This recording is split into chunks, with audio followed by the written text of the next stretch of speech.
Betting యాప్స్గా బాపులా betting యాప్స్ను promote చేసిన ప్రముఖ YouTuber Sunny యాదవ్ను ఎట్టకేలకు ఎన్ఐఏ అదుపులోకి తీసుకుంది. అదేంటి? బెట్టింగ్ యాపుల కేసులో అరెస్ట్ చేయాలంటే పోలీసులు కదా? మరి ఎన్ఐఏ ఎందుకు అరెస్ట్ చేసింది? సన్నీ యాదవ్ పాకిస్తాన్కు ఎందుకు వెళ్లాడు? యూట్యూబర్ జ్యోతి మల్హోత్రాకు సన్నీ యాదవ్కు సంబంధమేంటి?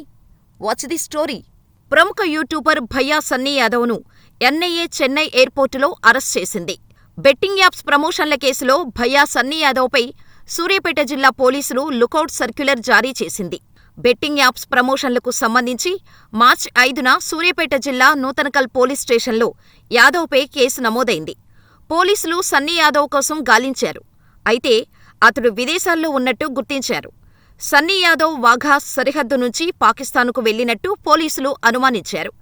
పాకిస్తాన్ బైక్ టూరును పూర్తి చేసినట్టు ఇటీవల సోషల్ మీడియాలో పోస్ట్ చేసిన సన్నీ యాదవ్ తిరిగి ఇండియాకు రాగా చెన్నై ఎయిర్పోర్టులో పోలీసులు అతడిని అదుపులోకి తీసుకున్నారు. TGRTC MD VC Sajjanar social మీడియాలో చేసిన ఫిర్యాదుతో భయ్యా Sunny Yadav betting apps promotions వ్యవహారం వెలుగులోకి వచ్చింది. సన్నీ యాదవ్ సోషల్ మీడియాలో ఆన్లైన్ బెట్టింగ్ యాప్లను ప్రోత్సహిస్తున్నాడని ఆయన ఫైర్ అయ్యారు. అమాయకులను తప్పుదోవ పట్టించి యువత జీవితాలను నాశనం చేస్తున్న ఇలాంటి వారిపై కఠిన చర్యలు తీసుకోవాలని పోలీసులను కోరారు సజ్జనార్. అంతర్జాతీయ బైక్ రైడర్గా గుర్తింపు పొందిన సన్నీ ఈజీ మనీ కోసం అడ్డదారి తొక్కాడన్న ఆరోపణలు ఉన్నాయి. యువతను పెడదోవ పట్టించేలా ఆన్లైన్ బెట్టింగ్ యాప్స్ను అతడు ప్రమోట్ చేసినట్టు పోలీసుల విచారణలో తేలింది. సజ్జనార్ కంటే ముందు ప్రముఖ యూట్యూబర్ అన్వేష్ భయ్యా సన్నీ యాదవ్ బెట్టింగ్ దందా గురించి ఎక్స్పోజ్ చేశారు. బెట్టింగ్ యాప్లపై మినీ యుద్ధం ప్రకటించిన అన్వేష్కి అండగా నిలిచిన సజ్జనార్ వీడియో కాల్ మాట్లాడి మరీ సపోర్ట్ చేశారు. ఆ తర్వాత బెట్టింగ్ యాప్లు ప్రమోట్ చేసిన అందరిపైనా కేసులు నమోదు చేయటం మొదలుపెట్టారు పోలీసులు. అయితే ఇప్పుడు సన్నీ యాదవ్ అరెస్టుకు కారణం బెట్టింగ్ యాప్స్ కాదని తెలుస్తోంది. సన్నీ యాదవ్ అరెస్టుకు ప్రధాన కారణం ఇటీవల అతడి పాకిస్తాన్ బైక్ టూర్ అని తెలుస్తోంది.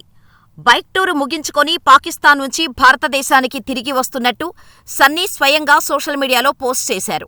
వెంటనే అలర్ట్ అయిన ఎన్ఐఏ అధికారులు చెన్నై ఎయిర్పోర్టులో సన్నీని అదుపులోకి తీసుకున్నారు. పహల్గాం ఉగ్రదాడి తర్వాత భారత్, పాకిస్తాన్ మధ్య ఉద్రిక్త పరిస్థితులు నెలకొని ఉన్నాయి. ఆపరేషన్ సింధూర్ తర్వాత పాకిస్తాన్కి గూఢచర్యం చేసిన జ్యోతి మల్హోత్రాతో సహా పలువురిని జాతీయ దర్యాప్తు అధికారులు అదుపులోకి తీసుకున్నారు. జ్యోతి మల్హోత్రా పాకిస్తాన్ అధికారులతో చాలా క్లోజ్గా తిరిగింది. పాకిస్తాన్ ఐఎస్ఐతో కూడా మంచి సంబంధాలు ఉన్నట్టుగా గుర్తించారు. ఇక జ్యోతి మల్హోత్రాకు సంబంధించిన యూట్యూబ్లో పాకిస్తాన్కు సంబంధించిన అనేక వీడియోలు ఉన్నాయి. ఆమె పాకిస్తాన్కు 3 సార్లు వెళ్లి వచ్చింది. ఏప్రిల్ 22న పహల్గాం ఉగ్రదాడికి ముందు కూడా జ్యోతి మల్హోత్రా పాకిస్తాన్కు వెళ్లినట్టుగా గుర్తించినట్టు సమాచారం. పహల్గాంకు సంబంధించిన వీడియోలను జ్యోతి మల్హోత్రా పాక్ అధికారులకు చేరవేసినట్టు అనుమానించారు. ప్రస్తుతం ఆమె హర్యానా జైల్లో ఉంది. 9 రోజుల పాటు ఆమెను దర్యాప్తు అధికారులు ప్రశ్నించారు. కాగా ఏప్రిల్ 22న పహల్గాంలో ఉగ్రవాదులు 26 మందిని హతమార్చారు. అనంతరం భారత్ కఠిన నిర్ణయాలు తీసుకుంది. పాకిస్తాన్కు సింధు జలాలు నిలిపివేసింది.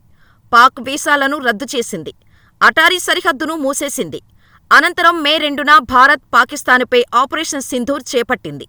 ఈ ఘటనలో 100 మంది ఉగ్రవాదులు హతమయ్యారు. అంతేకాకుండా పాకిస్తాన్ వైమానిక స్థావరాలు కూడా ధ్వంసమయ్యాయి. ఈ పరిణామాలు తర్వాత పాకిస్తాన్కు వెళ్లేవారిపై, అక్కడి అధికారులు లేదా పౌరులతో సంబంధాలు జరిపేవారిపై గట్టి నిఘా ఉంచారు. పాక్ నిఘా వర్గాలకు భారత్కు చెందిన కీలక సమాచారం చేరవేశారనే అనుమానంతో యూట్యూబర్ జ్యోతిని పోలీసులు విచారిస్తున్నారు.